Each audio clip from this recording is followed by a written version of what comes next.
Lena Carter stepped off the shuttle and felt the smooth, polished floors of the Interstellar Academy beneath her boots. She glanced around, wide-eyed.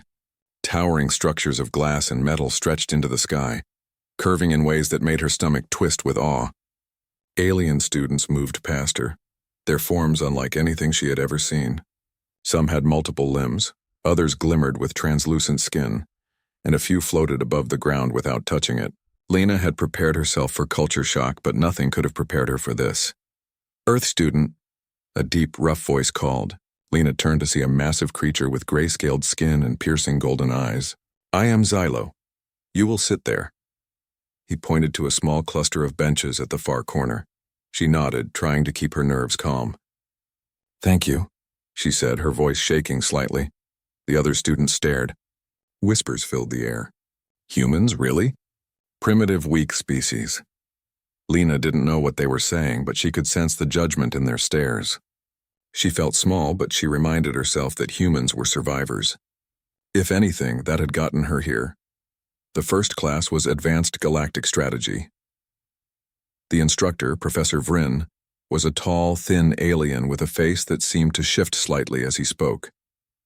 He scanned Lena with a mixture of curiosity and skepticism. "You are from Earth," he said. "Explain why you think you belong here." Lena swallowed.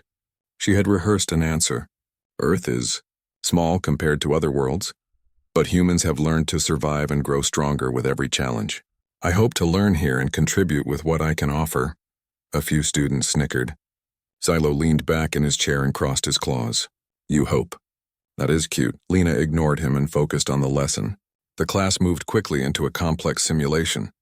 Holographic ships and tactical scenarios filled the room. Lena's task was to maneuver a small ship fleet against alien strategies designed by the professor. At first, she struggled. The controls were unlike anything she had used. Buttons lit up and disappeared. Holograms shifted unpredictably. She pressed the wrong sequences, misjudged distances, and nearly caused her fleet to self-destruct. Alien students whispered behind her back, certain she would fail. Then something clicked. Lena noticed patterns in the simulation, how the alien ships reacted, where their weaknesses were. She stopped following the obvious strategies and tried something different. Instead of matching them move for move, she set traps and created diversions, guiding the alien ships into positions they didn't expect. Her fleet didn't have the most firepower, but it worked in perfect coordination. By the end of the exercise, Lena's fleet had achieved victory. The classroom went silent. Professor Vryn raised an eyebrow. "Interesting. You think differently than the others." Xylo's eyes narrowed. "Lucky human," he muttered, but Lena knew it wasn't luck. It was observation, adaptation, and using resources in ways the aliens didn't anticipate. In the cafeteria later, Lena sat alone, eating a strange gelatin-like food. She preferred simple meals from Earth, but there was none here. Whispers grew louder around her table. "Did you see how she handled the simulation?" one alien student said. "That was different." "They are not strong, not like us," another replied. "But maybe clever." Lena felt a mix of pride and discomfort. She had only done what humans always did, adapt. Still, she didn't know how to show them that humans were more than just clever. Then came the question that would change everything. "Why is your world called Earth?" asked a small winged alien named Branthe. Her voice was sharp, curious. Lena blinked. The question seemed simple at first, but she realized that the aliens expected a story of planets and stars, perhaps of conquest or greatness. She smiled. "Earth is called Earth because it is home. Humans call it that because, for all our history, it has been the only place we could survive and grow. We faced storms, floods, fires, and sickness. We built cities, languages, cultures, all from nothing. Every generation learned, adapted, and continued. Earth is small, but we learned to thrive here against all odds." The room went silent. Branthe's eyes widened. Xylo's jaw tightened. Even the professor seemed taken aback. "That is remarkable," Professor Vryn said slowly. "You survived disasters most species would never endure, and you still created a civilization." Lena shrugged. "It's what humans do. We survive, we adapt, and we find a way forward," the aliens whispered among themselves. "So, they are more resilient than we thought. Perhaps not weak after all." Over the next few days, Lena noticed a subtle change. Alien students who had ignored her now watched her closely. In simulation exercises, they no longer assumed she would fail. They tried to predict her moves but found themselves surprised at every turn. Lena continued to approach each challenge with observation and ingenuity, never showing anger or arrogance, only focus. One day, Xylo approached her during a break. "Human," he said gruffly, "how do you think of solutions so differently?" Lena smiled politely. "We pay attention, we learn quickly, and we adapt.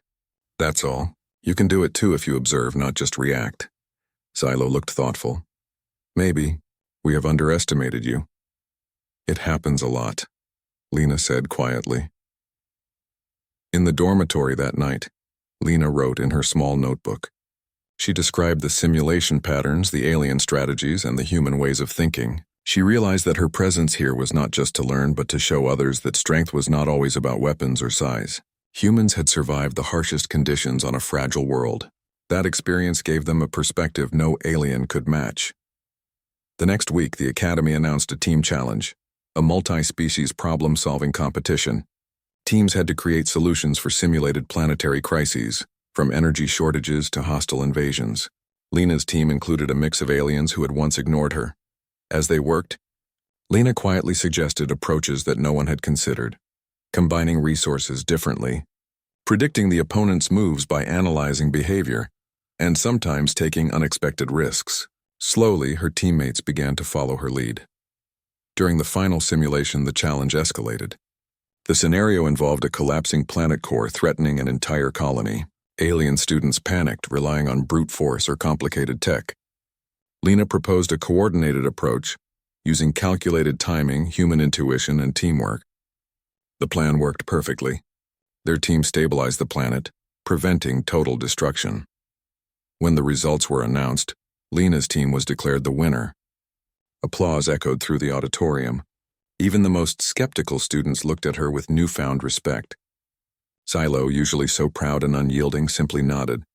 "You have shown us something different," he said. Lena smiled. "Humans aren't always the strongest, but we survive, we think, we find a way forward." That night she sat alone in the dorm thinking about the day. She realized that this was only the beginning. The Academy had begun to see humans differently, but there were still challenges ahead. Some would continue to doubt her. Others would try to test her limits. She felt ready. Humans had always adapted, always survived.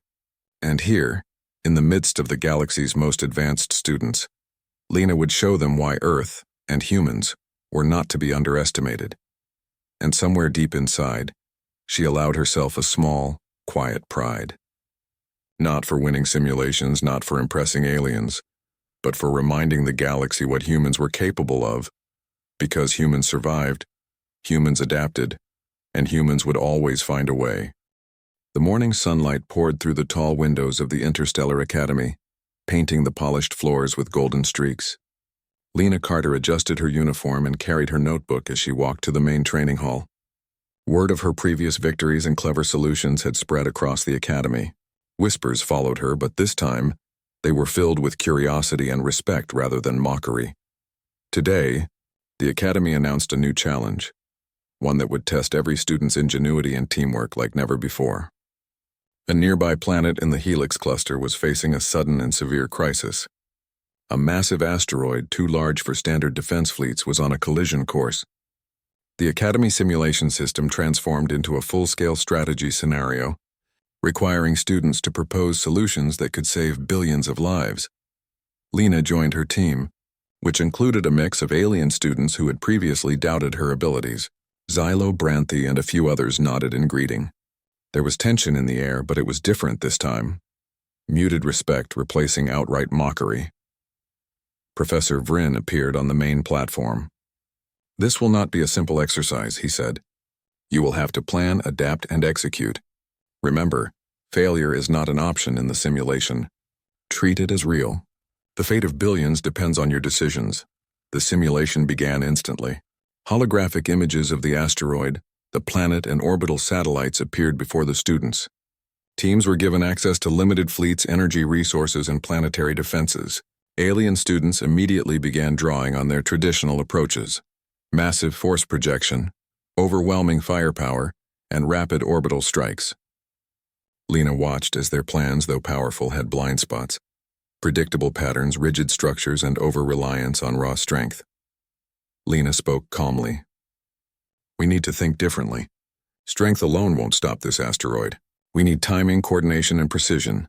Xylo frowned. Timing? Precision? This is a matter of raw power. Sometimes, Lena said, raw power is exactly what makes us predictable. Let's use what they expect to our advantage. We'll guide the asteroid's trajectory using controlled gravitational fields, then use smaller ships to adjust its course. Big weapons only when absolutely necessary. Her teammates were skeptical, but they had seen her succeed before. Branthy tilted her head. Explain it clearly. We will follow if we understand. Lena opened her notebook and drew diagrams of the asteroid's movement, showing how a coordinated approach could save energy and prevent collateral damage. Slowly, the team began to understand, adjusting their simulations accordingly. Hours passed. Each stage of the simulation grew more complex. The asteroid fractured into multiple fragments, threatening not just the planet but nearby colonies as well. Alien teams relied on brute force, often breaking their own defenses in the process. Lena's team, following her human-inspired tactics, remained calm, observing patterns and making precise moves. At one critical moment, a massive fragment broke off and headed straight toward a densely populated orbital city. Panic seemed to ripple through the alien students around her. Lena took a deep breath. We need a diversion. Use your ships to create a gravitational pull just enough to nudge it off course, then redirect it safely. Timing must be exact. The other students hesitated. The move was risky. If they failed, the city would be destroyed. Lena looked each of them in the eyes. Trust me. This is the human way. We take calculated risks when the payoff is life itself. For a moment, silence filled the room. Then, one by one, her teammates acted, following her instructions with precision. The fragment changed its course, narrowly missing the city. Lena's heart pounded, but she stayed calm, guiding the next phase of the simulation. By the time the asteroid was fully diverted, the entire planet and nearby colonies were safe. The room erupted into applause. Even students who had doubted her abilities cheered, some in astonishment, others with a grudging respect. Professor Vrin's holographic image hovered above them. Remarkable, he said. You have demonstrated strategy, adaptability, and teamwork beyond what I have seen from any species. Your approach, human, yes? Insightful, unexpected, and effective. Xylo stepped forward, his expression unreadable at first. Then he nodded. Human. Your methods are strange but effective. You do not fight like the others. You survive and win without relying on strength alone. Lena smiled softly. Humans survive because we learn, adapt, and think creatively. It's what allows us to handle challenges no one else can. Over the next days, Lena's reputation grew. Alien students sought her advice, curious about human thinking. She taught them about observation, collaboration, and improvisation. She showed them that humans did not just rely on weapons or technology. They relied on ideas, intuition, and persistence. One afternoon, Lena was called to the Academy's main auditorium. Students from across the galaxy had gathered. Professor Vrin addressed the crowd. Today you have all seen why Earth and its inhabitants are not to be underestimated. Humans have survived every catastrophe, built civilizations from scratch, and now among us, they demonstrate ingenuity that even the most advanced alien species find surprising. Lena felt her cheeks warm, but she kept her gaze steady. She didn't need accolades. The point had been made. Humans were no longer seen as weak. They were respected. A holographic projection of Earth appeared behind her. Images of deserts, oceans, mountains, and sprawling cities filled the room. Lena spoke, her voice calm but confident. Earth is small, fragile, and often harsh. But humans have survived. We have faced disasters, wars, and endless challenges. We adapt, we learn. We create solutions when none exist. That is why our world is called Earth. Not because it is grand, but because it is home to those who endure and thrive. Whispers spread through the audience. Alien students looked at one another, some nodding in awe. Lena's classmates, who had once doubted her, now listened carefully to every word. Later, Lena walked through the Academy gardens. Xylo approached her. You have changed things, he said quietly. Not through fear or force, but through your way of thinking.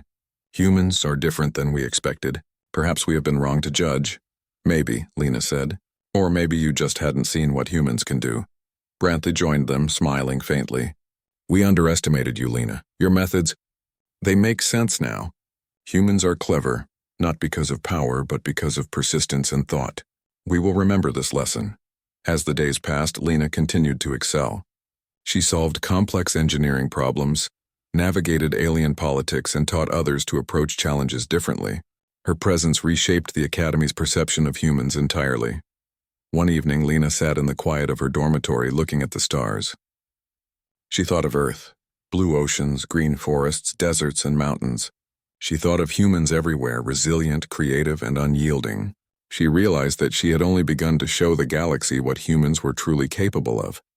And she knew that in time, humanity would not just survive, they would inspire, lead, and change the course of history in ways no one could have predicted. For now, she smiled, satisfied. Humans were no longer underestimated. They were respected, not for the weapons they wielded, but for the ingenuity, courage, and determination that defined them. And that was enough. Because humans survived, humans adapted, and humans always found a way. The Academy would never see Earth the same way again.